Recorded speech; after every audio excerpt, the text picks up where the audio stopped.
Welcome to the meeting room at Global TV Talk Show, a broadcast service of globalbusinessnews.net. Now, here's your host, Ed Cohen.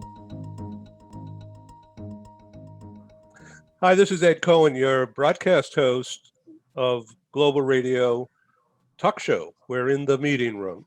I'm based in San Diego, and our very special guest today is Ingrid Olson, who's based in the Washington, D.C. area. Let's say hello to Ingrid Olson. Hi. Hi. It's very thank you. nice to see you.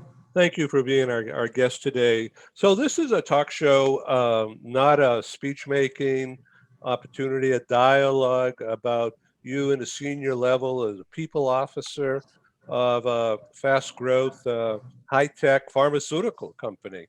So tell us about the company, the name of it, and what makes it so special today.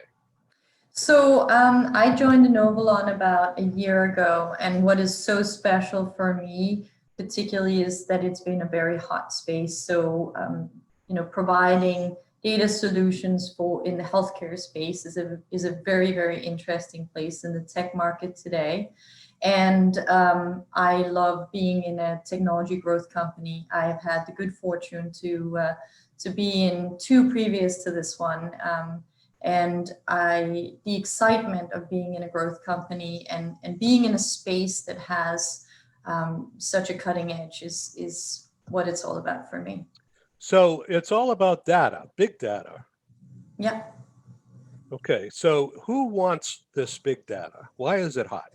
Everybody wants it. So we're currently in 4 different markets, and we will be, I'm sure expanding into, and it applies really across so many different levels, from the private to government to provider, payer, pharma. There's really nowhere that our products wouldn't play at current, and we can expand into almost any market. Yeah. So it's mostly U.S. or is it global? Today it's a U.S. based company. But I could see it going beyond the U.S. Okay, so now your typical customers are in 3 or 4 different groups you mentioned. One is government, another one is what, hospitals and doctors, others are... No, actually, we're not in the government space today, but certainly our products could be applicable in that space. Okay, good. We're in the provider space. Okay, provider means what? Plus pharma. Pharma, okay, good. Okay, and so... life sciences and advisory. Advisory, that's consultancy on what to do with the data? Yes. Yeah, okay, great. And how is that data collected? It is. Today it is collected really from the various providers, from hospitals and doctors, and a lot of it is manual. But there are now also remote solutions to collecting the data. So one of your pet themes I see from my readings is that you're into the importance of making HR a partner to the business. Could you elaborate on that, please? Yes. So really, my brand has become business relevant HR, and this started years back. I did not start out as an HR professional. In fact, I started out in finance and then moved into supporting the business through sales strategy, through go-to-market roles, and through business operations roles in various ways. And I did this both in the US and in Europe. And to me, the critical partners, whether I was in finance or in business operations or in strategy or in go-to-market, HR was always a critical partner for me. And a critical partner to the business. But what developed over time was a view that as talent became more central to the strategy for the company, we really needed HR to move into a more better understanding of what the business is trying to achieve and what it can achieve through the talent agenda. And so over time, I became a bridge builder between the business and HR. and ultimately moved into running HR for a large technology company.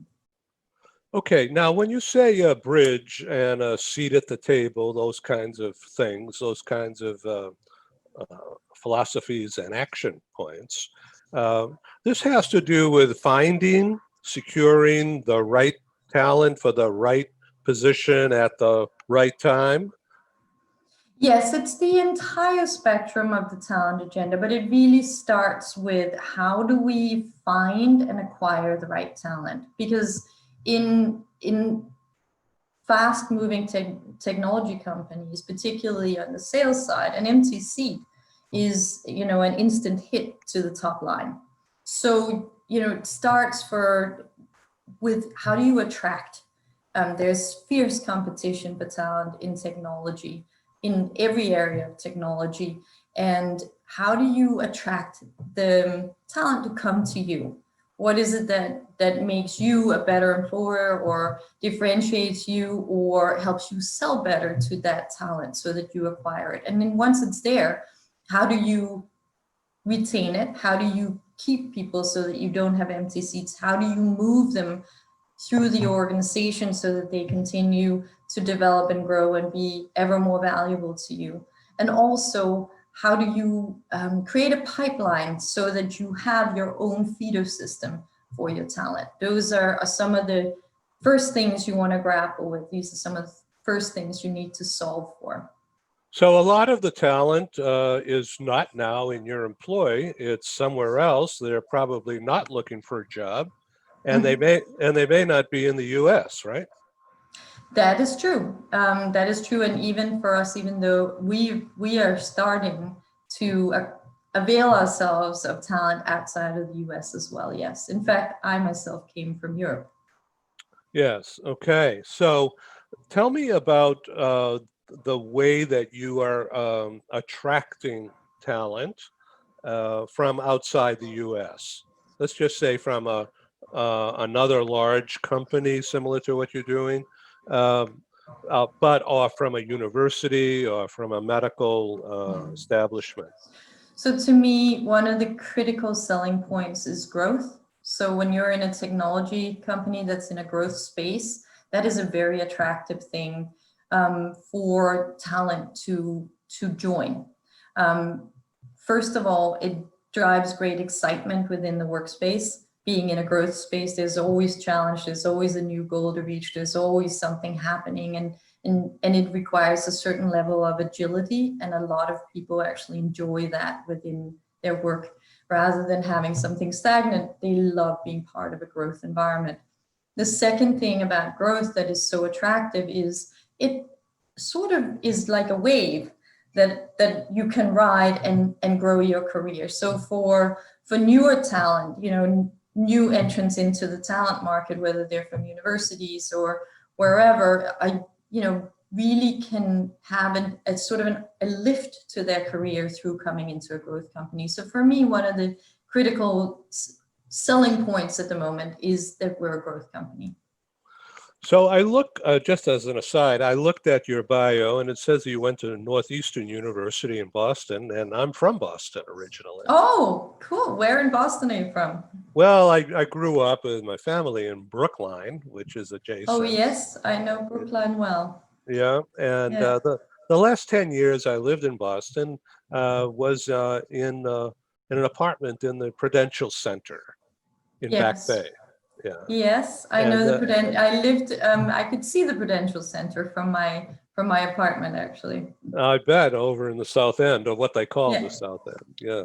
Yes, it was the South End, and it was, rapidly becoming a very fashionable place to live when I was there. But it still had its elements of interest, I would say. Yeah, I bet. Well, that's interesting. I relocated from Boston to LA in 1980. So I've been in California a long time. But Yes. I wish I had moved earlier, but, Oh, but that's really? beside the point. Well, Boston's a good place, but Boston but, is a lovely city. I yeah, really loved my time there. yeah. So is your background from Netherlands? No, Denmark actually. So Oh, okay. further north than the Netherlands, although we've so many affinities with the Dutch. So there is a good. We often get confused with the Dutch, but I think the Dutch are taller. But aside from that, there are a lot of similarities. Well, we have another connection. My wife, Joanne, her family is from Copenhagen. Oh, Right. fantastic. And Yeah. we remain close with her first cousins.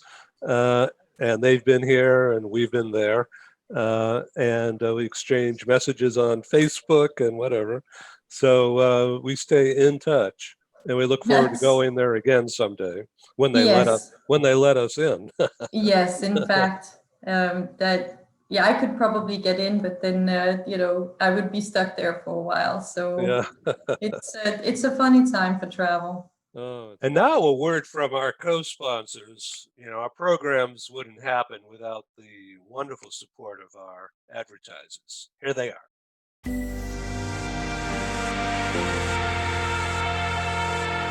One of the greatest things about attending the Bridge School is that students are able to truly move at their own pace. Students who are advanced learners can move more quickly through the curriculum. Students who are struggling can slow down and take a little bit more time and get additional resources from their teachers. Also, the typical school in a school district is following state set guidelines and standards, and they're following the pace of the entire class. And that isn't always conducive to students. The Bridge School partners with Strong Mind to provide this award-winning curriculum. And with that, students are able to trust and know that they're learning a curriculum that is built on standards that are national standards, that are research-based, and they're chronological based on how students learn. So students can actually go forward and learn that at their own pace and not have to worry if they are meeting the standards that are set forth by the state. They can know that they're learning what needs to be mastered in that course to be successful.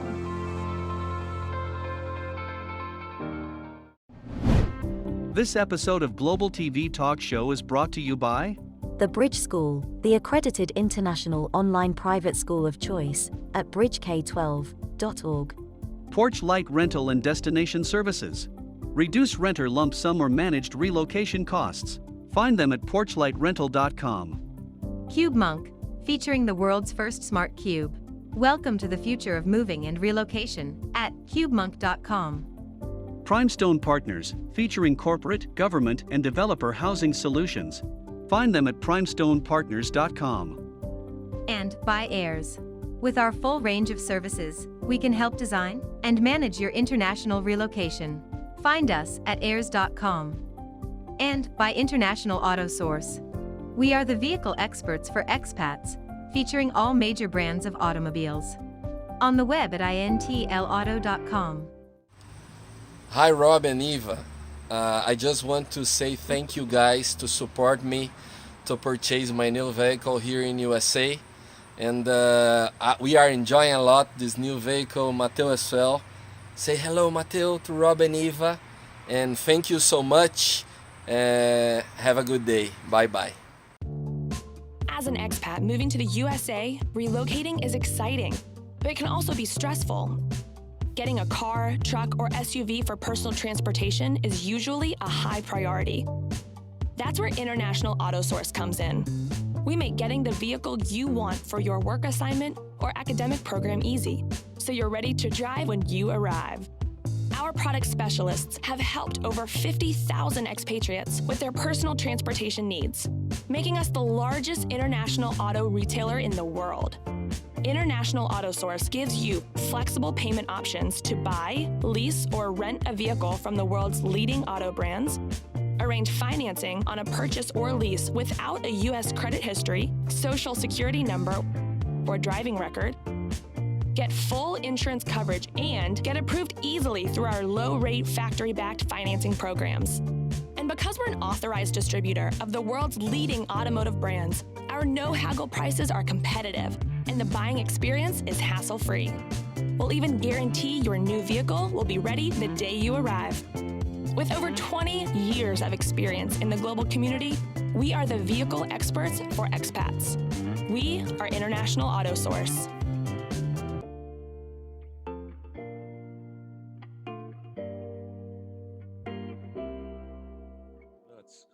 Okay, so let's go back to relocating or recruitment of talent. These are top talent that you're talking about for a fast growth pharma company in tech.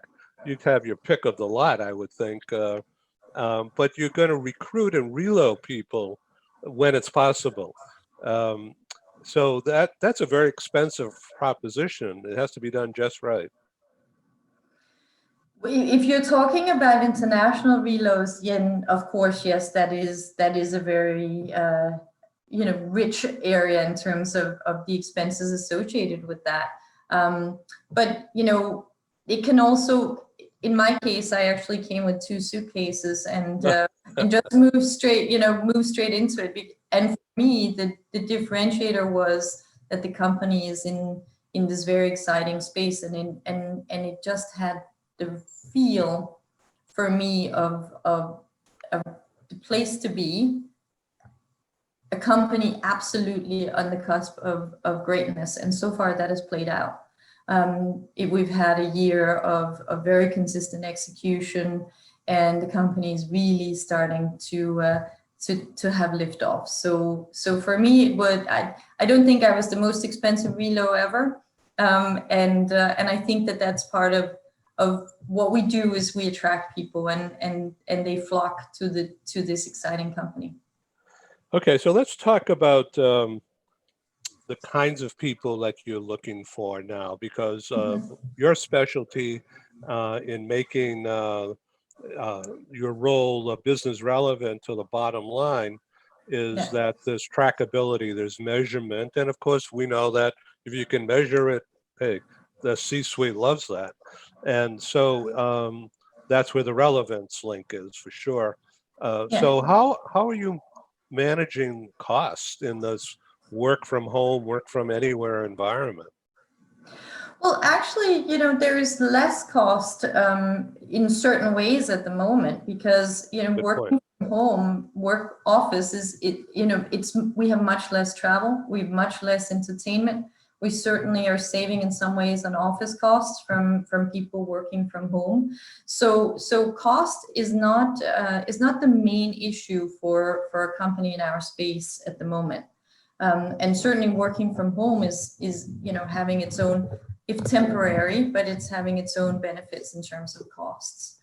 And this company that I'm part of is a value add company. And while cost always has to be kept in mind and managed, it is, I would say, we're in a space where we want to invest, and so we're thinking more in terms of investment rather than cost saving today. So people are basically, not all, but I'm sure most are working not in the office. They're working. That's correct. So remotely. Yeah, absolutely. The vast majority of our people working from home today. We have an absolute minimum number of people in to ensure that certain of our technologies are running and security and so on. But very, very small number of people come into the offices at the moment. I'd like to ask you a couple of HR related questions about engaging with a remote workforce. How are there secrets to keeping engagement solid or growing? So we've had remarkably high morale, I would say, and what I do think is one of the difficulties is if you're managing family. So there are certain areas that we've noticed are particularly stressful for people working from home. One, of course, is if you're affected by COVID and the pandemic and you have, tragedies strike within your family and concerns of that nature. That is obviously a very stressful thing. The other is people who have school-aged children at home. managing a really high demands job with trying to educate children or having to do your own childcare, I think is a really stressful factor for people. Right. We have been, launching various wellness programs. We have also had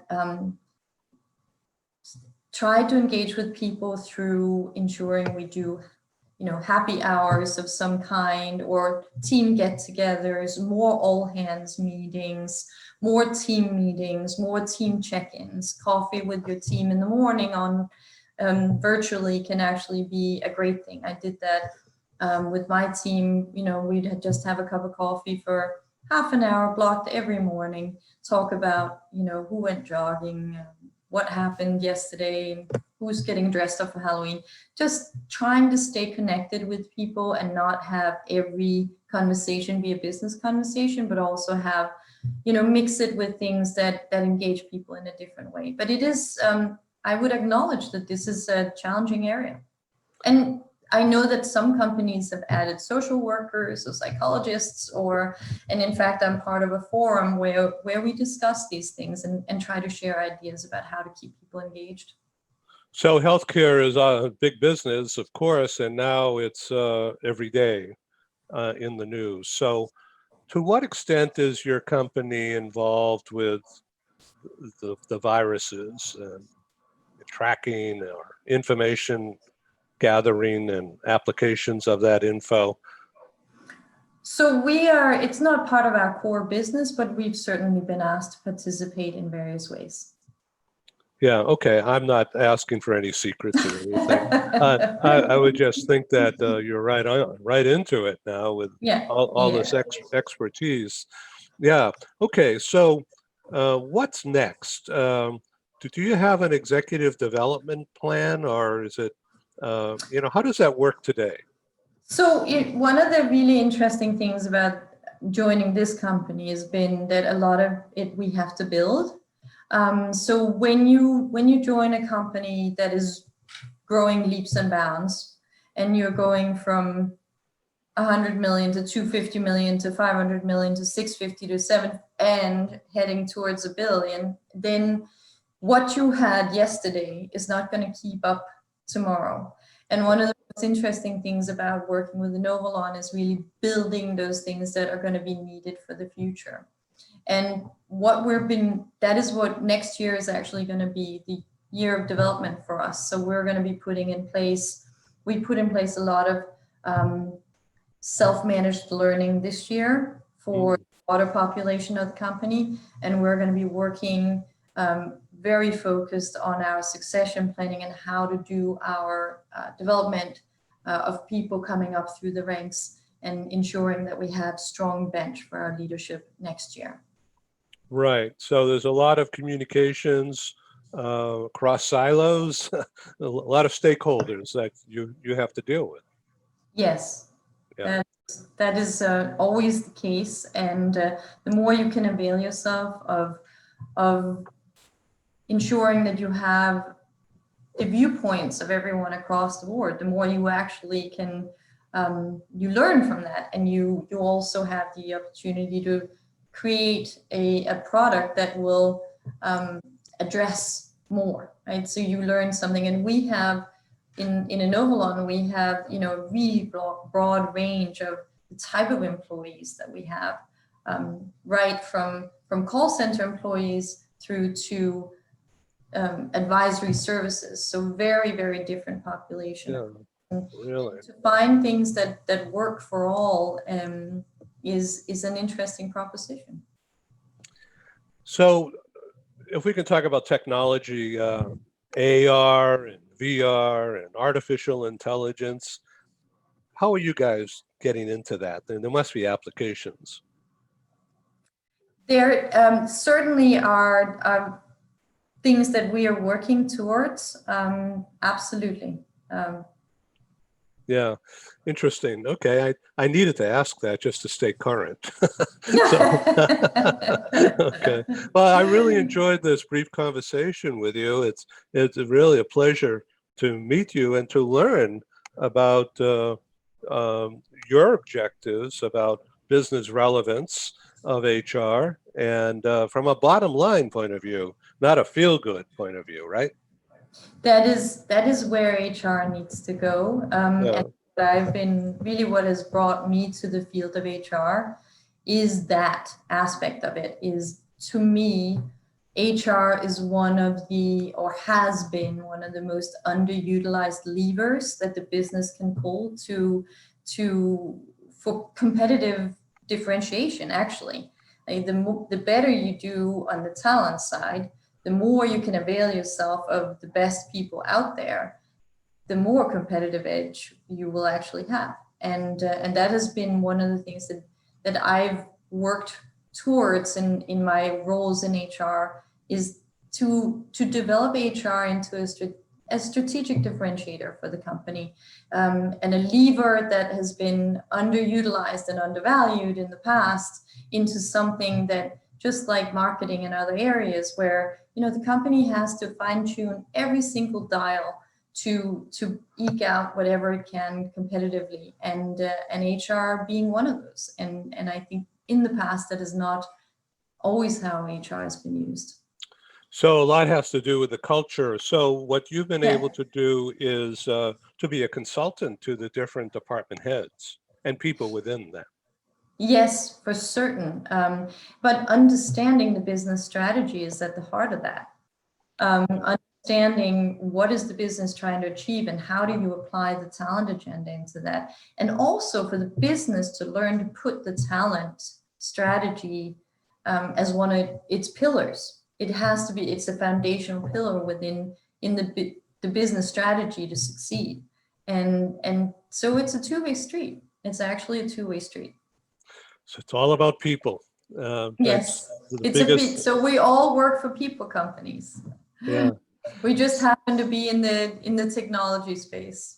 Great. Well, thank you, Ingrid Olson, for being our guest today on Global TV Talk Show. This is called The Meeting Room, and here we are having a meeting.